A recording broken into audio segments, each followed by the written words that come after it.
नाली है, गली है, सड़क है, पानी जहाँ तहाँ पर पंचायत में हम लोग का लगा हुआ है, यही मुद्दा है। शिक्षा है, ये भी सुचारू रूप से नहीं चल रहा है।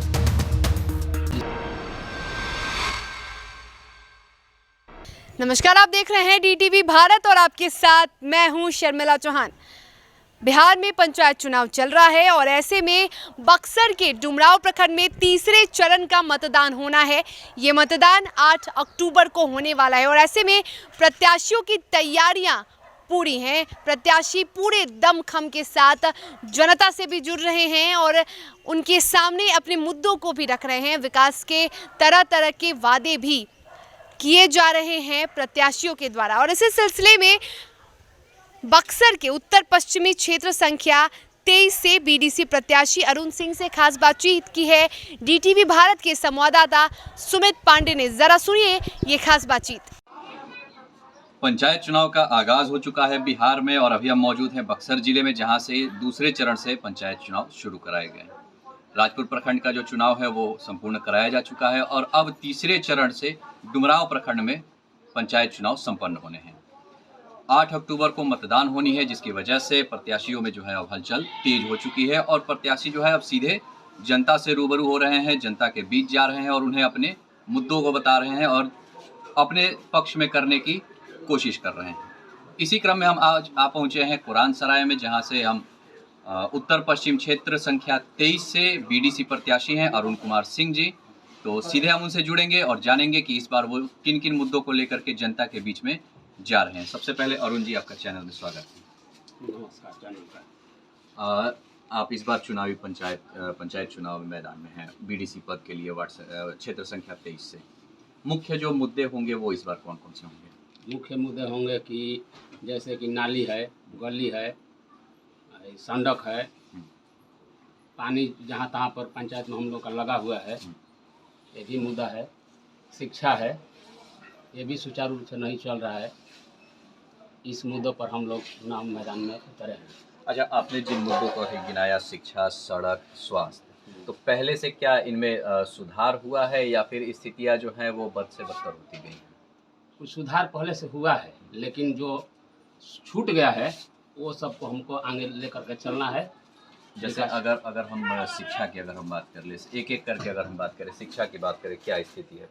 शिक्षा की स्थिति तो पहले से तो कुछ ठीक हुआ है, लेकिन इतना ठीक होने से काम नहीं चलेगा। इससे आगे ले चलना है हम लोग को शिक्षा को। तो शिक्षा में आपके अगर सुधार की क्या प्रक्रिया रहेगी? शिक्षा में सुधार की प्रक्रिया होगी कि हम लोग को स्कूल को देखना होगा, मीटिंग करना होगा कि कैसे पढ़ाई होगा, कैसे बच्चा सब है जाता है कि नहीं जाता है स्कूल में। ये सब मुद्दों पर हम लोग को बात करनी होगी। मतलब नियमित जांच हाँ, नियमित जांच होनी चाहिए कि स्कूल में शिक्षक आते हैं, पढ़ाते हैं कि नहीं पढ़ाते हैं। हम लोग का जो मिड डे मील है, ये सब जो भोजन का व्यवस्था है स्कूल में, ये सुचारू रूप से चल रहा है कि नहीं चल रहा है।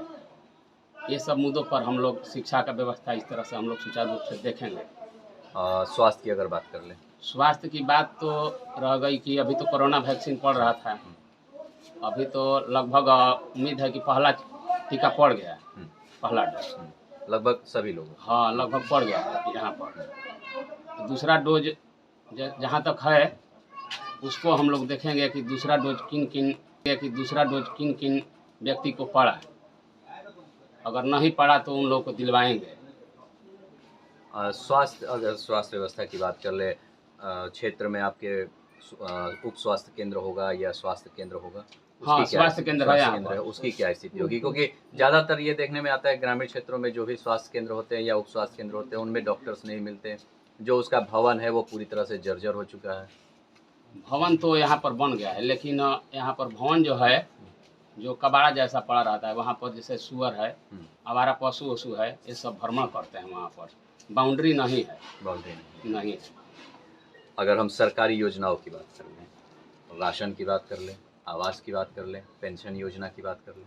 पेंशन तो यहाँ पर है, लेकिन देखना है कि हम लोग को पेंशन का जैसा कि उम्र हम लोग का 60 वर्ष हो गया वृद्धा का, इसमें बहुत ज़्यादा का पेंशन नहीं है। अच्छा, एक चीज़ ये देखने में आती है पंचायत में या फिर गांव में अगर बात कर ले कि जो योग्य व्यक्ति होते हैं उनको सरकारी योजनाओं का लाभ न मिल करके जो अयोग्य होते हैं या तो पैरवी से या फिर अन्य जुगाड़ लगा करके वो उन सुविधाओं का लाभ लेते हैं? हाँ, यहाँ पर लेते हैं सब। जैसे कि पैसा है, जैसे ये हो गया, ये आवास हो गया। आवास योजना। आवास में हम लोग सुनते हैं कि 25,000 रुपया दोगे तो तुमको मिलेगा। ऐसे में कोई व्यक्ति छट जाता है कि ये व्यक्ति जाली है, पैसा निकालने पर नहीं देगा तो उसको आवास नहीं मिल रहा है। और जो कि संपन्न है वो तो पैसा दे देगा, इसको लोग दे देते हैं। और गरीब परिवार का इसमें से नाम कट जाता है। नाम आता है लेकिन नाम फिर कट जाता है, उसका होता ही नहीं है आवास। मतलब योग्य व्यक्ति जो है उनको योग्य व्यक्ति को नहीं मिल पाता है, योग्य व्यक्ति को नहीं नहीं मिल मिल पाता है। पाता है। वजह है कि वो पैसा वाला जो वजह आ जाता है वो इसी पर वो खेल, मतलब भ्रष्टाचार। हाँ, भ्रष्टाचार। अगर हम आपकी अगर बात कर रहे, अरुण सिंह जी की अगर हम बात कर लें, जनता अगर आपको अपने प्रतिनिधि के रूप में चुनती है तो जो पहली प्राथमिकता रहेगी, अगर आप बीडीसी पद के लिए अगर चुन करके आते हैं तो अगर पहली प्राथमिकता की बात करें तो वो कौन सी रहने वाली है? पहली प्राथमिकता है कि हम लोग भ्रष्टाचार को मिटाएंगे, यहाँ से दलाली को वो सफा खात्मा करेंगे हम लोग। और अन्य जो मुद्दे होंगे, अन्य जो मुद्दा है जो सब सुचारू रूप से चलेगा यहाँ पर। सब सुचारू। हमको जनता जब चुनती है तो यहाँ पर सारा जो व्यवस्था है जो सुचारू रूप से चलेगा, नियम से चलेगा। गरीब है उसको दिया जाएगा, ये नहीं कि पैसा देने वाला है तो उसको दे दिया जाए। पैसा वाला बात यहाँ पर खत्म हो जाएगा, बिचौलियों का साफा खत्म हो जाएगा यहाँ पर। अच्छा, अभी आप जनता के बीच में भी जा रहे हैं चुनाव प्रचार को लेकर के, चुनाव चिन्ह भी मिल चुका है, तो एक बात तो आपसे जानना चाहेंगे चुनाव चिन्ह और क्रम संख्या क्या है? हमारा क्रम संख्या 1 है, मेरा नारियल छाप है, अरुण सिंह नाम है। अगर जनता के बीच में अगर जा रहे हैं आप, क्या लगता है इस बार जनता परिवर्तन के मूड में है? हाँ, जनता परिवर्तन के मूड में है। जनता परिवर्तन के मूड में है। जीत के प्रति एक आखिरी सवाल होगा, जीत के प्रति आप कितने आश्वस्त हैं? जीत के प्रति मैं पूर्णतः स्वस्थ हूँ। आश्वस्त है पूरी तरह से। जनता इस बार चुनेगी? हाँ, जनता इस बार मेरे को चुनेगी। अगले बार भी मैं चुनाव में था, 2016 में मैं चुनाव मैदान में था, लेकिन कुछ वोट के चलते मैं निकटतम प्रतिद्वंदी बन गया, सेकंड स्थान आ गया। इस बार पूरा विश्वास है कि इस बार पूरा विश्वास है, जो कि यहाँ हमारे पंचायत से जो ये इस क्षेत्र संख्या 23 से उत्तर पश्चिम से जो चुनाव जीते थे 2016 में, वो चुनाव मैदान में नहीं है। चुनाव मैदान में नहीं है। तो आपके लिए तीसरे स्थान पर जो थे हाँ। हमारे से नीचे, वो भी चुनाव मैदान में नहीं है। चलिए, तो हमसे बात करने के लिए आपका बहुत बहुत धन्यवाद। चैनल को धन्यवाद।